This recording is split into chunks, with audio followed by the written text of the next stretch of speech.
All right, what up, guys? Welcome back to another episode of the Living the Dream podcast. Today on the show, we are talking about your vivid vision slash mission statement. And a vivid vision is a thing that you kind of write out. Hold on, let me see who wrote this book. It was, I really should have had this pulled up right before I started the podcast. But the guy who wrote the book is, thank God for the internet, Cameron Herold.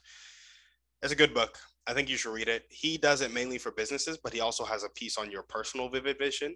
And it talks about writing out exactly what you want for your life um, within 5 categories: faith, family, finance, fitness, and friends. Again, that's 5 categories. These will be in the show notes. They're called the 5 F's in the book: faith, family, finance, fitness, friends. And I'm actually talking about this in the podcast today, not because I read Wow. Not because I read Vivid Vision recently, but because I was listening to Bob Proctor. And Bob Proctor was talking about how he likes to say stuff as if he already has it. And I think that should be part of your vivid vision. It should be in present tense. And Bob Proctor likes to use this sentence, which I will also have in the show notes. I am so happy and grateful now that. So for me, an example of this would be I am so happy and grateful now that I have 1,000 people in my creative deal makers mastermind, and we're all purchasing assets this year. I am so happy and grateful now that I have an automatic land wholesaling business that I have to spend 2 hours a week on. I am so happy and grateful now that I own 500 apartment units. I am so happy and grateful now that I spend 6 hours a day ending poverty around the world. All of those things. I'm so happy and grateful now that I have written books that I have written. Is that present tense? That I have authored? That I have created? I don't know. Ooh, that's English. That is English for you. That I have written books that are fiction novels that are on par with J.K. Rowling's Harry Potter series. I'm so happy and grateful now that insert your dream, insert your goal. I'm typing that out right now so it can be in the show notes. I'm so happy and grateful now that. And so that's kind of what we're talking about today. Writing out that phrase and then writing out what you want your dream to be in the categories of faith, family, finance, fitness, and friends in as much detail as possible so you can see it. Like, I want you to be able to close your eyes and experience the future that you are talking about and how you're going to get there and everything. As much detail as possible. So, where has it shown up in my life? Well, I wrote one. I kept a running document of kind of just what I wanted throughout the day. So if it was 10 a.m., I'd be like, well, what do I want to do right now? Well, at 10 a.m., I want to be doing this. At 11 a.m., I want to be doing this. Because I'd always be pissed at work. I'm like, oh, this is not what I want to be doing right now. But I had no idea what I wanted to be doing. It's kind of like punishing yourself. You stop a behavior, but you don't reinforce the right behavior. So I started writing out that document. And I also wrote out my actual vivid vision. And it was like, this is what my vivid vision looks like in faith, family, finance, fitness, friends. I wrote down kind of all the stuff I want. And one of the things that has remained consistent, because mine has changed a lot, honestly, the way my coaching is structured has changed. The way really, that's it, just coaching. And I guess real estate. I'm wholesaling now, but it's kind of all real estate. I had kind of 3 pockets.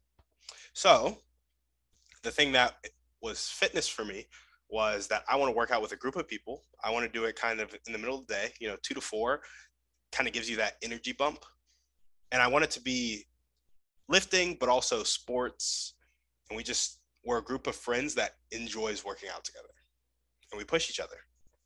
That's what I wanted.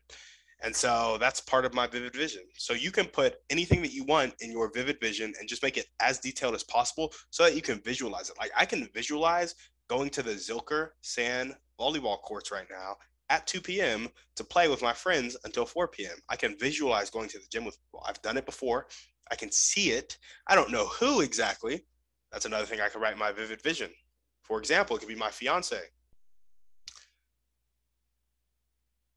Man, did I call her my girlfriend in the last podcast? Sorry for that pause, guys. It could be with my fiance, Gracie, who I love very much. Shout out to Gracie, to work out with. And it could be with my brother Theo. And it could be with my brother Troy. And it could be with, say, Graham and Jacob and Log and Hampton. Like that, the whole squad could be pulling up and working out together and playing sand volleyball together at 2 p.m., which means we all have to have a schedule that allows us to do that at 2 p.m., which means they're going to have to invest in some real estate or start a business, but whatever. We're working on that, right? That's where it has shown up in my life. Where I want it to show up in my life is kind of having the document and reviewing it daily, changing it as my vision for my life changes, and then reading it in the form of goals. So I want to listen to it. I kind of want to speak my whole vivid vision and listen to it daily, but I also want to review it in the form of my immediate kind of 90-day goals that are ticking the needle forward in those categories. And I might be focused on a very specific thing. Like right now, I'm 23, pretty healthy. So fitness might not be as much of a focus as it will be when I'm 70. When I'm 70, fitness is going to be a huge focus. I will have the assets. So finance, family, and friends are going to be kind of set. But fitness, that's going to have to be like on my mind daily, And so just different strokes for different folks. We all have seasons of life. Isn't that right?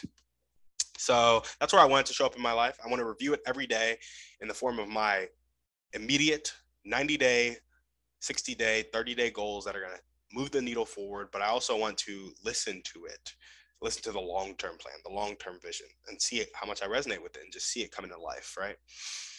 How can you apply it to your life? Write yours out. Write out in extreme detail, as much detail as you possibly can, what you want your faith life to look like, what you want your family life to look like, what you want your finances to look like, what you want your fitness to look like, and what you want your friend group to look like. Write that down as much as possible and just do the same thing. Hit some 90-day goals that are going to move you forward in the area that you're focused on in your life right now, and listen to the whole thing every day. And that's vivid vision. So that's what I have for you guys today. I really think it'll change your life, mostly because Napoleon Hill has talked about it, and I have repeated things to myself. You're making suggestions to yourself every day, and they just expand your thinking. So if you know you have a goal of making $1 billion, and every day you say that to yourself, but you also go to work at a minimum wage job, you're going to be like, well, this minimum wage job isn't going to get me to $1 billion. So what can I do? And now you've changed your life because you've changed your questions. Change your questions, change your life. Also a great book. But yeah, you start to have new thoughts that you wouldn't have otherwise had if you weren't reminded of it. So that's why I think you should put it in front of you every day. Thank you guys for listening. Go write out your vivid vision.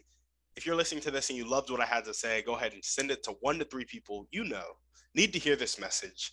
Check out our Creative Dealmakers Mastermind. Give us a 5-star review on iTunes, and we're out.